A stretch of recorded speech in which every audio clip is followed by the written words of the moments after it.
Assalamualaikum warahmatullahi wabarakatuh. Selamat pagi semuanya. Hari ini kita bertemu lagi. Nah, untuk pertemuan ini pembahasan kita adalah penjumlahan aljabar. Sebelumnya kita sudah mengenal aljabar, kemudian kita sudah membedakan suku yang sejenis dan tidak sejenis. Sekarang kita akan melakukan penjumlahan pada aljabar. Nah, coba perhatikan, ini ada soal pengantar dulu, biar dicermati. Ada 2 orang kakak beradik membawa 5 ekor kambing lewat dari depan rumah si A. Ditanyakan, ada berapa yang lewat dari depan rumah si A? Nah, ada berapa yang lewat di depan rumah si A? Tadi ada 2 orang kakak beradik membawa 5 ekor kambing. Nah, ini akan kita buatkan dalam bentuk aljabarnya. Nah, perhatikan. Jadi 2 orang manusia, jadi manusianya ini kita jadikan dalam bentuk aljabar. Kita kasih variabel menjadi M misalnya. Ini tidak harus M ya, boleh yang lainnya juga. Kemudian tambah 5 ekor kambing. Jadi bentuk aljabarnya adalah 2M ditambah 5K. Seperti itu ya. Kita lanjut. Nah, kemudian pada operasi tambah atau penjumlahan digunakan sifat-sifat ini. Pertama, sifat komutatif. A tambah B sama dengan B tambah A. Nah, di sini mau A duluan ataupun B duluan, ini hasilnya akan sama. Dibolak-balik akan sama. Nah, kemudian ada sifat asosiatif. Sifat asosiatif, ini A ditambah B tambah C. Nah, asosiatif ini intinya adalah pengerjaan. Yang mana yang kita dahulukan pengerjaannya. Yang di ruas kiri, yang kita kerjakan terlebih dahulu adalah B tambah C. Di ruas kanan, yang kita kerjakan adalah A tambah B. Hasilnya akan tetap sama. Kemudian juga berlaku sifat distributif. Nah, A ditambah B ditambah A kali C sama dengan. Sama artinya dengan. Nah, yang penting kan perhatikan, yang sama-sama dimiliki oleh AB dan AC adalah si A. AB ada A-nya, AC ada A-nya, sehingga A-nya bisa kita keluarkan, kemudian kita buka kurung B tambah C. Ini kalau kita kalikan lagi kan sama, A kali B AB, A kali C AC, atau dibalik B tambah C dikali A, sama hasilnya nanti ya. Operasi tambah atau penjumlahan bentuk aljabar dapat dilaksanakan jika dan hanya jika, ini harus digarisbawahi ini, suku-sukunya sejenis. Jika suku-sukunya sejenis baru bisa kita jumlahkan. Tapi jika sukunya tidak sejenis atau membawa variabel yang berbeda, maka tidak bisa kita jumlahkan. Nah, penjumlahan suku-suku sejenis.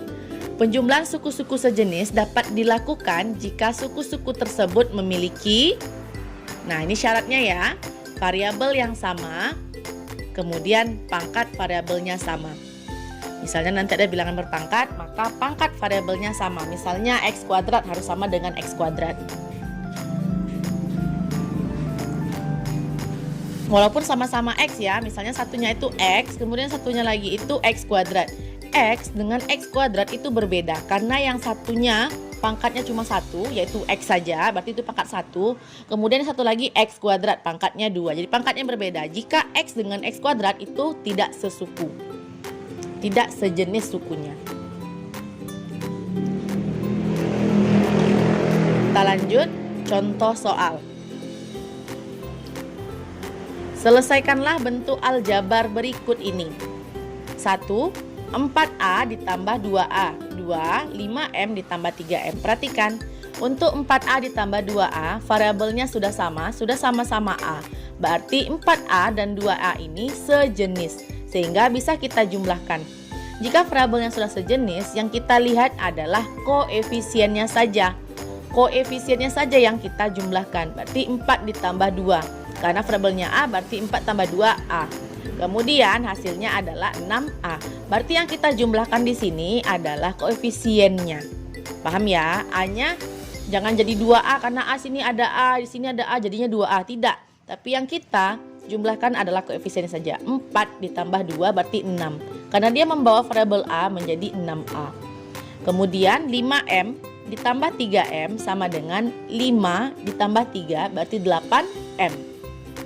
Seperti itu. Kita lanjut lihat contoh soal yang lainnya. Nah, sederhanakanlah bentuk-bentuk aljabar berikut. 6MN ditambah 3MN. Tunggu. Kemudian ada 16X ditambah 3 ditambah 3X tambah 4. Perhatikan untuk soal yang A, 6MN dengan 3MN. Variabelnya sama-sama MN, sama-sama pangkat 1, M-nya pangkat 1, N-nya pangkat 1, tidak berpangkat ya, pangkatnya tidak lebih dari 1. Berarti kalau sudah sejenis, tinggal kita jumlahkan koefisiennya. 6 ditambah 3 berarti 9MN. Kemudian untuk soal yang B, 16X ditambah 3 ditambah 3X tambah 4. Nah, kalau seperti ini, kita cari dulu yang sejenis yang mana. Nah, ini 16X, ada nggak kawannya yang sama-sama memiliki variabel X? Nah, ternyata ada 3X, maka kita dekatkan 16X ditambah 3X, kita dekatkan, kita pindahkan letaknya. Ingat, 3X ini positif ya, ini tandanya bawa tanda tambah, berarti dia membawa tanda tambah juga di sini, positif. Kemudian 3 berarti ini konstanta. Ada nggak kawannya yang juga konstanta di soal ini? Ada, yaitu 4, sehingga 3 ditambah 4. Baru kita jumlahkan yang sejenis dengan sejenis. 16X ditambah 3X, 16 ditambah 3 berarti 19X. 3 ditambah 7, 3 ditambah 4 berarti itu 7. Seperti itu ya. Kalau udah bentuk seperti ini, 19X ditambah 7, ini sudah berbeda suku.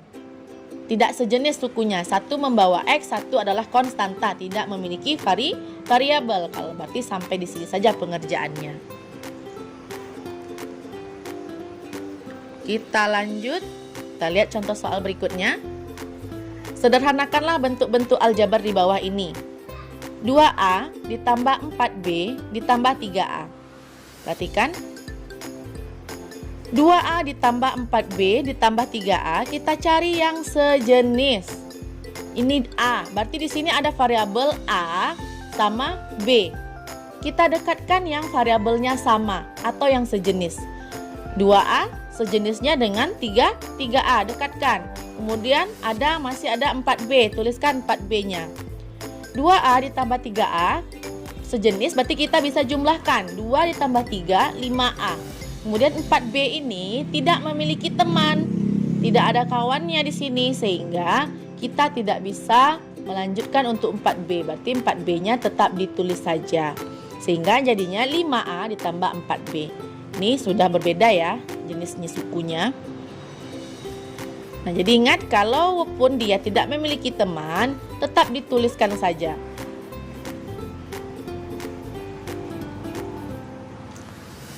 Lanjut contoh soal berikutnya. Jumlahkan 3A ditambah 5B ditambah 7C dengan 4B ditambah 5A ditambah 3C. Dengan cara 1 mengelompokkan, kemudian dengan cara menyusun ke bawah. Berarti ada dua cara ya, dengan mengelompokkan dan menyusun ke bawah. Yang kita gunakan tadi adalah mengelompokkan. Mengelompokkan itu kita mendekatkan yang sejenis. Nah, cara mengelompokkan.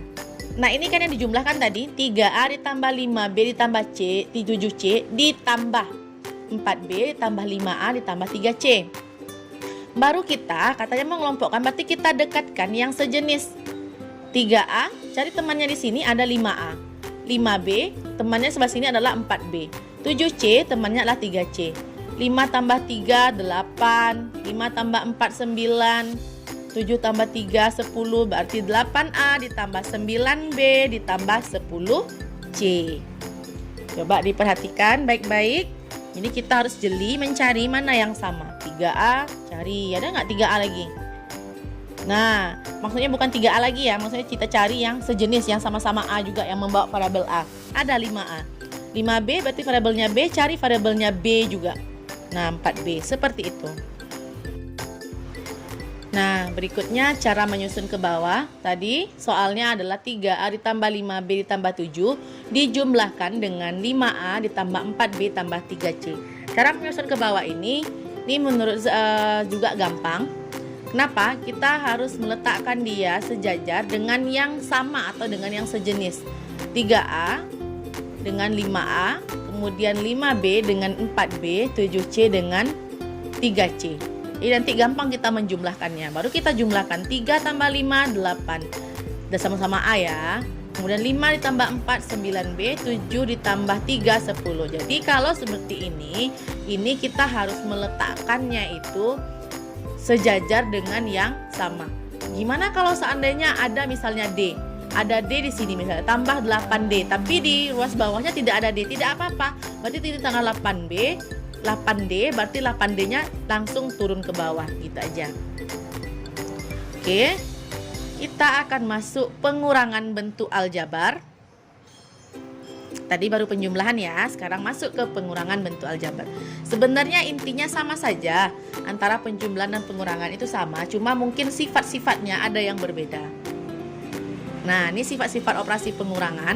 Di antara sifat-sifat yang dalam operasi kurang atau pengurangan adalah sebagai berikut. Nah, A dikurang B ini akan sama artinya dengan A ditambah negatif B. Oke, kemudian A dikali C, A kali C kurang B kali C sama dengan A kurang B kali C. Perhatikan ini karena yang sama-sama mereka miliki adalah C.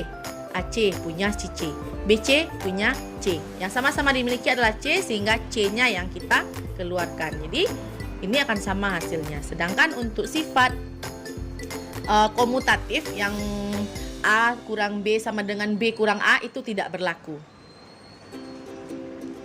Nah, coba kita masuk ke contoh soal. Selesaikanlah bentuk aljabar berikut ini. 8X dikurang 2X, soal yang kedua, 6P dikurang 3M. Maaf, ini harusnya M ya. Ini M ya. Maaf sekali, ini M harusnya. Nah, kita jawab dulu soal nomor 1. 8X dikurang 2X.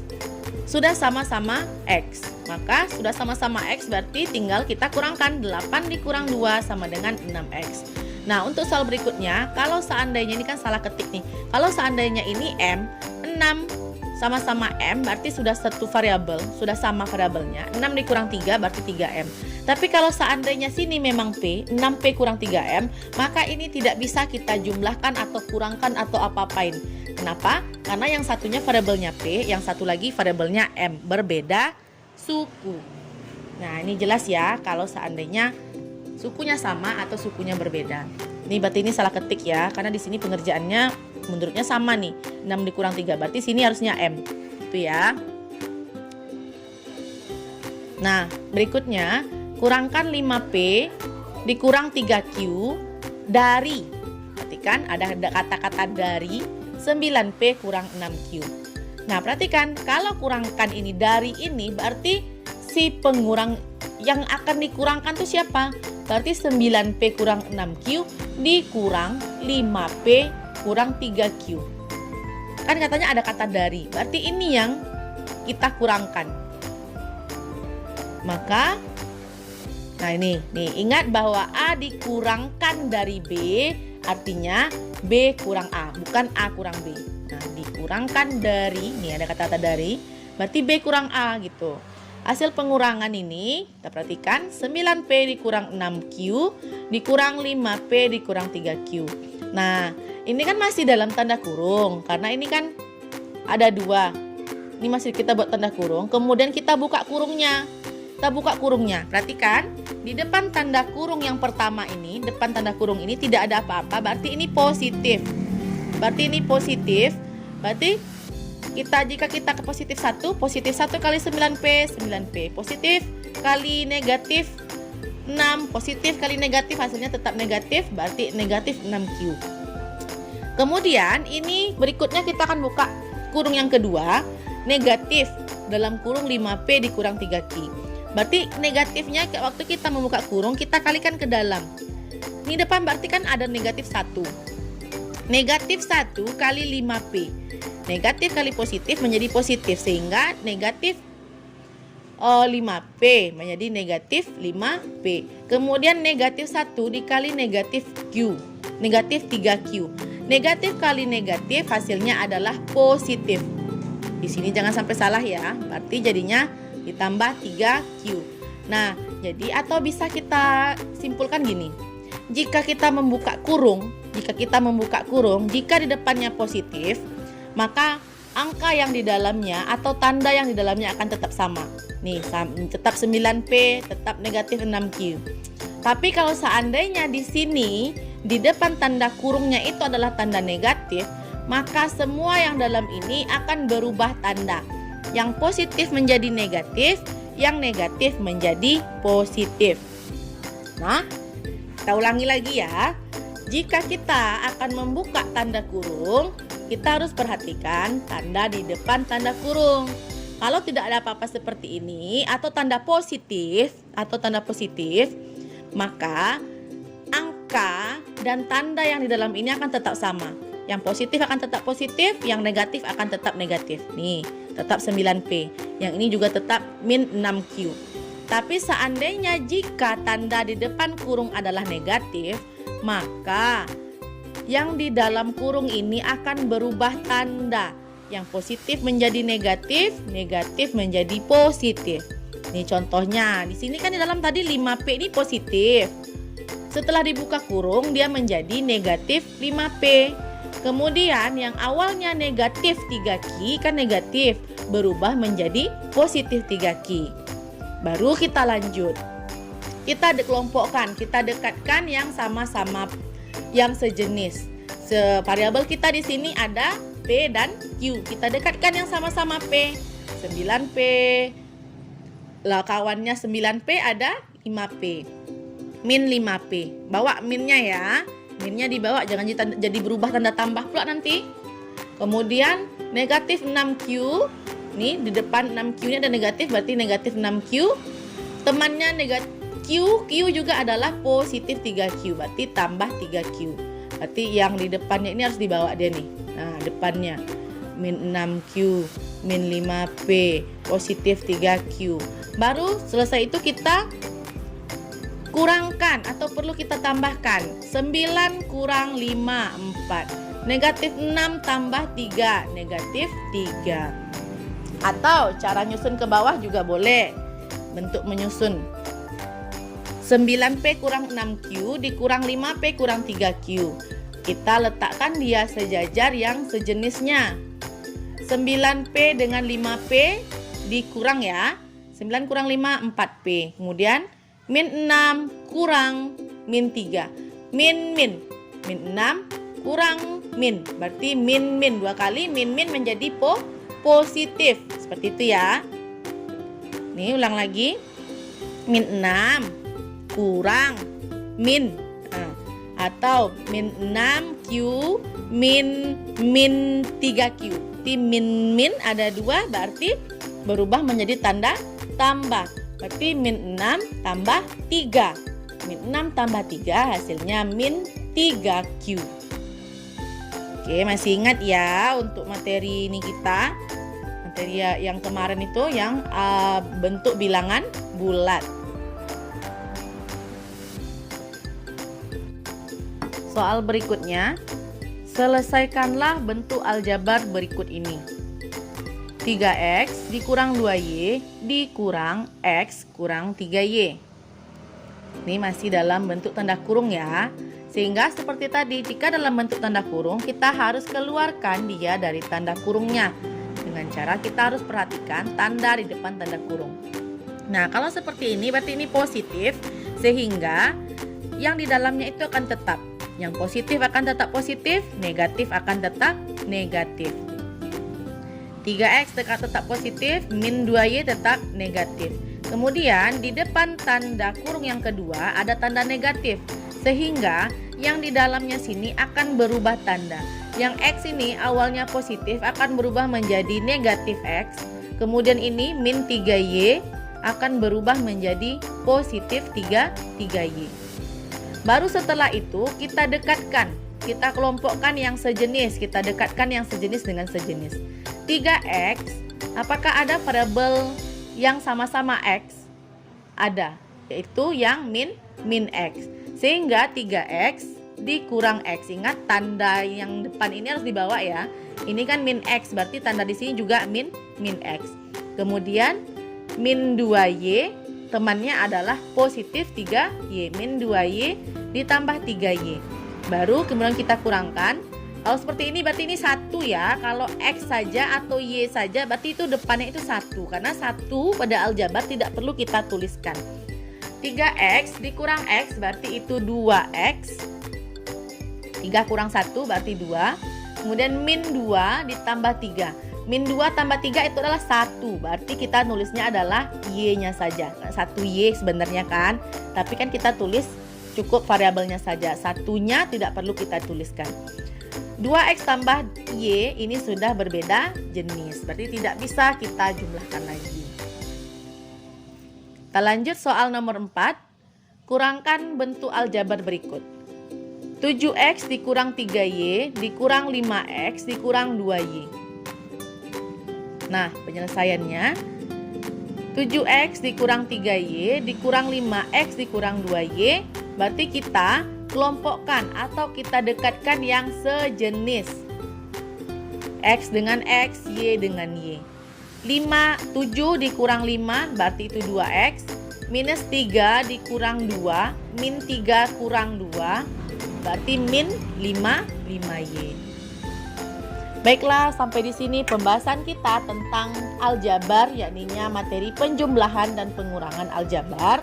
Ananda bisa cari referensi soal-soal yang lainnya juga di buku, di internet untuk lebih memahami materi pengurangan dan penjumlahan aljabar.